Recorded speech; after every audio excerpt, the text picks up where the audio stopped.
और जब तक हम उसके वचन को नहीं पढ़ेंगे, नहीं समझेंगे, हम खुद को नहीं पहचानेंगे। हु एम आई?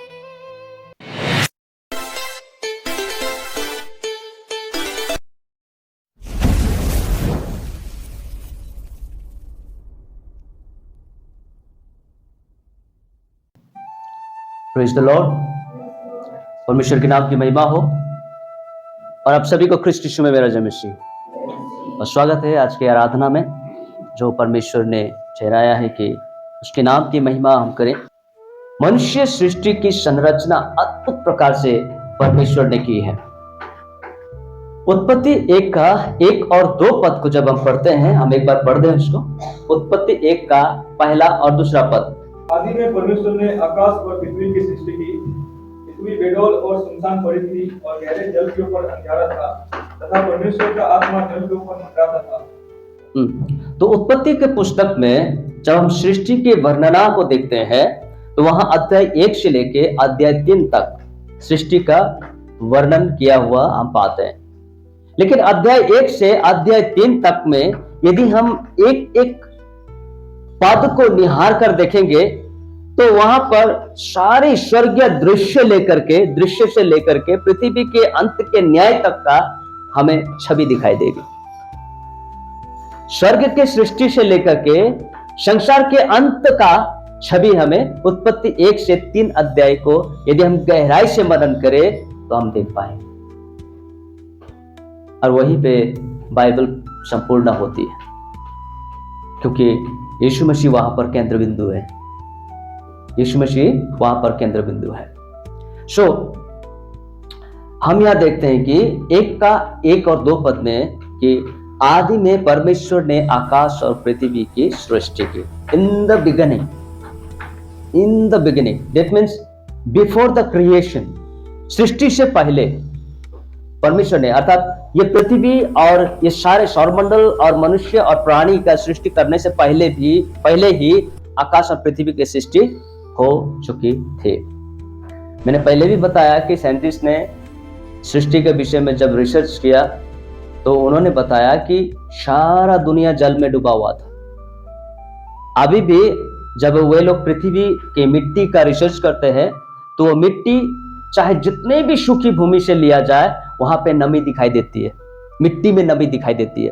तो कहने का मतलब है, साइंटिस्ट इससे पता लगाया कि ये पृथ्वी पहले पूरी तरह से जल में डूबा हुआ था, कोई जीवन नहीं था इसमें, ये बताती है।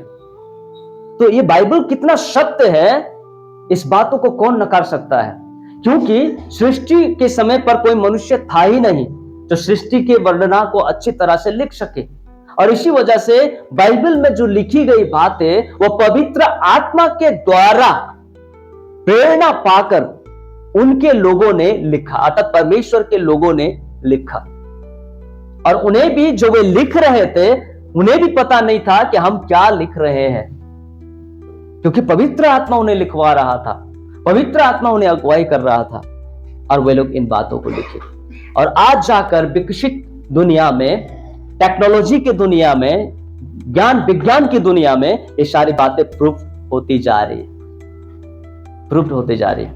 सो हम कैसे इनकार कर सकते हैं कि परमेश्वर नहीं है, या कैसे हम परमेश्वर का हक और अधिकार को छीन सकते हैं? कैसे ये पॉसिबल है? यदि ईश्वर है तो उसका हक अधिकार हमारे ऊपर है। अगर ईश्वर नहीं है तो जीवन भी नहीं है, बाकी कुछ भी नहीं है। हम जानते हैं कि स्वर्ग और पृथ्वी को सृष्टि करते समय ही परमेश्वर ने स्वर्गदूतों का भी सृष्टि किया था। हम पढ़ चुके हैं ना इसको, पहले हम सुन चुके हैं इसको। स्वर्गदूतों का भी परमेश्वर ने सृष्टि किया था, परंतु परमेश्वर ने जब स्वर्गदूतों की सृष्टि की, तब मनुष्य की तरह नहीं किया, मेहनत परिश्रम के द्वारा नहीं किया, परंतु शब्द के द्वारा उनकी सृष्टि की। पर मनुष्य से ज्यादा शक्तिशाली, ज्यादा ज्ञानवान, ज्यादा गुणवान, ज्यादा वैभवशाली और ज्यादा अधिकार रखने वाला स्वर्गदूत को बनाया गया। लेकिन कहानी में कुछ ट्विस्ट आता है, हम आगे देखेंगे उस विषय में।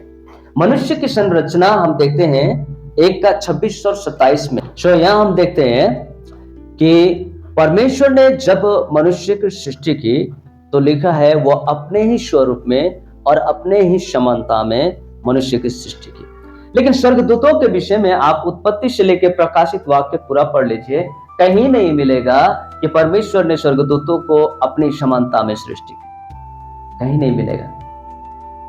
और इसी वजह से स्वर्गदूत से एक स्टेप आगे मनुष्य है, स्वर्गदूतों से एक स्टेप आगे मनुष्य है। क्यों? मनुष्य को परमेश्वर ने अपने ही स्वरूप में और अपने ही समानता में, स्वरूप क्या है? उसकी दी गई आत्मा, वो स्वरूप है। समानता क्या है? उनका गुण, परमेश्वर का गुण, वो भी हमारे अंदर है। हर भले गुण जो परमेश्वर में है वो हमारे अंदर है। द्वेष है ना, क्रोध है, इमोशंस है, फीलिंग्स है, ये सारी चीजें परमेश्वर ने हमारे अंदर दी है। लेकिन स्वर्गदूतों में वो नहीं है। स्वर्गदूत केवल आज्ञा का पालन करने और परमेश्वर की प्रशंसा करने के लिए सृष्टि की गई।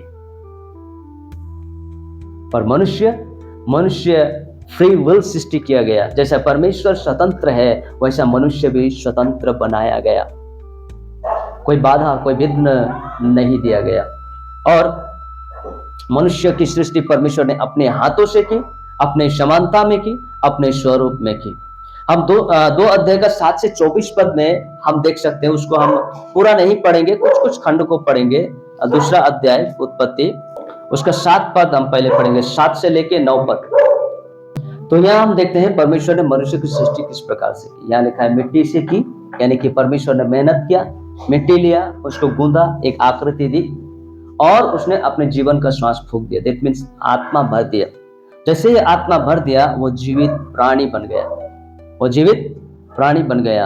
और वही शॉर्टकट में हम देखते हैं 1 का 26 और 27 में कि परमेश्वर ने मनुष्य को अपने ही स्वरूप में और अपनी ही समानता में सृष्टि की। स्वरूप उसकी आत्मा है, समानता उसके गुण है जो मनुष्य के अंदर परमेश्वर ने दी रखी है। और इस वजह से मनुष्य जो है ईश्वर को खोजते हैं, चाहे वो कोई भी जाति का मनुष्य क्यों ना हो, हर एक जाति के मनुष्य ईश्वर को खोजते हैं। कोई ईश्वर को पेड़ पौधे में खोजते हैं, कोई ईश्वर को जंगल झाड़ में खोजते हैं, कोई ईश्वर को नदी नाला में खोजते हैं, पहाड़ों में खोजते हैं, कोई ईश्वर को मूर्तियों में खोजते हैं, कोई ईश्वर को आकाश के गणों के बीच में खोजते हैं। लेकिन खोजते हर कोई है। वाई?